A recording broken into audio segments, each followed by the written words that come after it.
अगर आप 3ds Max पे एक्सपर्ट बनना चाहते हैं तो इस वीडियो को आखिरी तक देखिए। पर एक बात यह भी है कि एक दिन में आप एक्सपर्ट नहीं बन सकते, तो इसीलिए मैंने सारे वीडियोस को चैप्टर में डिवाइड करके रखा हुआ है। अब आपको अगर अच्छे से प्रैक्टिस करनी है तो आप मेरे साथ यानी कि इस वीडियो के साथ 3ds Max को ऑन कर लें और मेरे साथ साथ प्रैक्टिस करते चलें। और इतना ही नहीं, अगर आप इस असाइनमेंट को कंप्लीट कर लेते हैं तो आप दिए हुए ईमेल आईडी पे मुझे मेल करें ताकि मैं आपके काम को देख सकूं। तो चलिए आज हम जानेंगे कि आप किस तरीके से 3ds Max के प्रिमिटिव को यूज करके बहुत ही अच्छा 3D मॉडल बना सकते हैं। तो चलिए अब शुरू करते हैं प्रिमिटिव के बारे में जानना। देखिए, एक्सपर्ट बनने का रूल नंबर 1 ये है कि आप ये मान के चले कि आपको छोटे छोटे डिटेल्स पे बहुत अच्छे से ध्यान दे रहे हैं। जितना ज्यादा आप डिटेल्स पे ध्यान देंगे उतनी जल्दी आप उस चीज में मास्टर बनेंगे या एक्सपर्ट बनेंगे।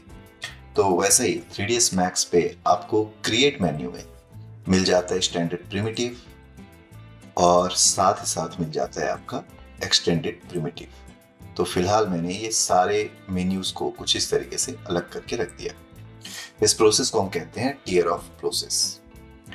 अब आप अगर यहाँ पे देखें तो सबसे पहले तो आप हर एक प्रिमिटिव के नाम को याद करने की कोशिश करें, जैसे कि box, cone, sphere, geosphere, cylinder, tube, torus, pyramid, teapot, plane और टेक्स्ट प्लस। ऐसा ही एक्सटेंडेड प्रिमिटिव के ऑप्शन इसमें अगर आप देखें तो hedra, torus knot, chamfer box, chamfer cylinder, oil tank, capsule, spindle, L extrusion, gengon, C extrusion, ring wave, hose और प्रिज्म। ये सारे प्रिमिटिव्स हैं। अब आपको करना क्या है, जो अगला स्टेप है वो है इनको क्रिएट करके देखना। अगेन मैं आपसे कहना चाहूंगा कि इसे स्कीप ना करें, ये ना सोचे कि यार ये प्रिमिटिव को यूज करके मुझे करना क्या है। हर एक मॉडल का बेस जो है आप चाहें तो प्रिमिटिव से शुरू कर सकते हैं। तो यहाँ पे अगर हम बॉक्स की बात करें तो बॉक्स में आप देख सकते हैं क्रिएशन मेथड में 2 ऑप्शन है। या तो आप क्यूब बना सकते हैं या फिर इससे आप बॉक्स बना सकते हैं। ओके, अब आते हैं कोन पे। कोन के क्रिएशन मेथड में अगेन 2 ऑप्शन है। एक है एज, जिसमें कुछ इस तरीके से आप कोन को क्रिएट करेंगे, और दूसरा है सेंटर, जिसमें सेंटर से आप कोन को क्रिएट करेंगे। स्फेयर पे आने पे भी आपको इसी तरीके से एज और सेंटर के ऑप्शंस मिलते हैं। आप इन दोनों ऑप्शन का यूज करके स्फेयर को बनाएं। जियो स्फेयर पे भी आपको यहाँ पे देखें तो एक डायमीटर मिल रहा है और एक मिल रहा है सेंटर। देन अगर सिलेंडर की बात करें तो इसमें आपको मिल रहा है एज और सेकंड ऑप्शन मिल रहा है सेंटर। ट्यूब की बात करें तो इसमें भी आपको एज और सेंटर का ऑप्शन देखने को मिलेगा। आप इन दोनों को ट्राई करें और समझने की कोशिश करें कि एक्चुअल में ये कर क्या रहा है। टॉरस की बात करें तो इसमें भी एज, यानी कि पहले आप एज से शुरू कर रहे हैं एंड देन आप टॉरस को इस तरीके से बना सकते हैं। सेंटर अगर आप लेते हैं तो सेंटर से टॉरस बनना शुरू होता है। पिरामिड, यहाँ पे हमने पिरामिड ले लिया। इसमें भी आप देखें तो सेंटर ऑप्शन अवेलेबल है, बट यहाँ पे बेस एपेक्स का ऑप्शन है, तो ये हमने पिरामिड बनाया। टीपॉट पे एज और सेंटर के ऑप्शन है, मैंने सेंटर का यूज करके टीपॉट बनाया।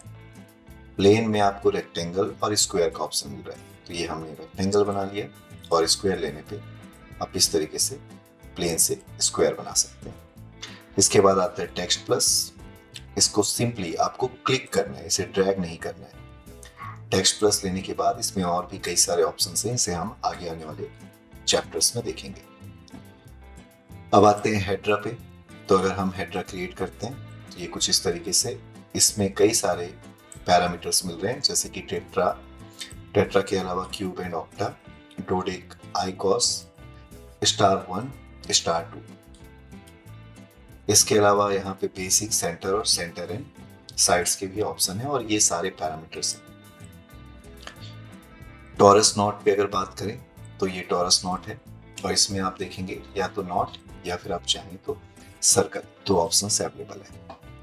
शैम्फर बॉक्स जो है इसमें आपको क्यूब मिल जा रहा है, या फिर आप चाहें तो बॉक्स ले सकते हैं। इसी तरीके से शैम्फर सिलेंडर है, ये हमने शैम्फर सिलेंडर लिया। ऑयल टैंक का ऑप्शन है, यहाँ पे मैंने ऑयल टैंक ले लिया। अभी जब मैं इसे क्रिएट कर रहा हूँ तो आप देख सकते हैं व्यू पोर्ट को मैं कंट्रोल कर रहा हूँ, और इसके लिए मैंने ऑलरेडी एक प्रीवियस वीडियो बना के रखा है कि आप किस तरीके से व्यू पोर्ट को कंट्रोल करेंगे। आप उस वीडियो से हेल्प ले सकते हैं। यहाँ पे हमने स्पिंडल बनाया, यहाँ पे हम बना रहे हैं एल एक्सट्रूजन, देन गैनगॉन,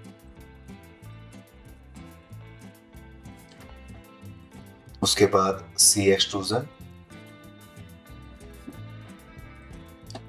इसके बाद आती है रिंग वेव की बारी। तो रिंग वेव क्रिएट करते हैं, पोज जो है इसे बना के देखते हैं, और इसी तरीके से प्रिज्म को बना के देखते हैं। तो ये तो हो गए सारे प्रिमिटिव्स। आप एज इट इज जैसा मैंने आपको बताया बिल्कुल इसी तरीके से ट्राई करें, क्योंकि अगले वीडियो पे हम इन सारे प्रिमिटिव का यूज करके मॉडल बनाने वाले हैं। फिलहाल हमने प्रिमिटिव्स पे काम कर लिया। आप कोशिश कीजिए ये सारे प्रिमिटिव्स आपको जल्दी से याद हो जाए, और आप भी इसी तरीके से अपने प्रिमिटिव को बना के इसका स्क्रीनशॉट मुझे मेल कर सकते हैं, ताकि मुझे ये पता चले कि आप इस चैप्टर्स के साथ कनेक्टेड हैं और आप अगले चैप्टर का वेट कर रहे हैं। तो अभी फिलहाल अगर आप देखें तो हमने ये प्रिमिटिव बना करके रखा हुआ है, और आगे आने वाले वीडियोस में मैं आपको ये बताने वाला हूँ कि आप कैसे वीरे या फिर अदर फीचर्स का भी यूज करेंगे रेंडर करने के लिए। तो अभी मैं इसे एक्सप्लेन नहीं कर रहा हूँ, मैंने सिंपली एक रेंडर सेटअप रेडी किया और इसका एक इमेज आउटपुट रेंडर कर रहा हूँ। तो देखा, ये बहुत ही आसान सा प्रोसेस है। अब आपकी बारी है, इसे कंप्लीट करके मुझे मेल करें। मैं आपके मेल का इंतजार कर रहा हूँ। आगे आने वाले वीडियोस में मैं और भी ऐसे चैप्टर्स लेकर के आऊँगा, ताकि आप 3ds Max पे बहुत जल्दी एक्सपर्ट बन सके। पर इसके लिए अगर आप चैनल पे पहली बार आए हैं तो चैनल को सब्सक्राइब कर लें, और इस वीडियो को लाइक करना ना भूलें, और अपने दोस्तों को ज़रूर शेयर करें। मैं आपसे मिलता हूँ अगले वीडियो में, तब तक के लिए लेते रहे VFX वाला ज्ञान। धन्यवाद।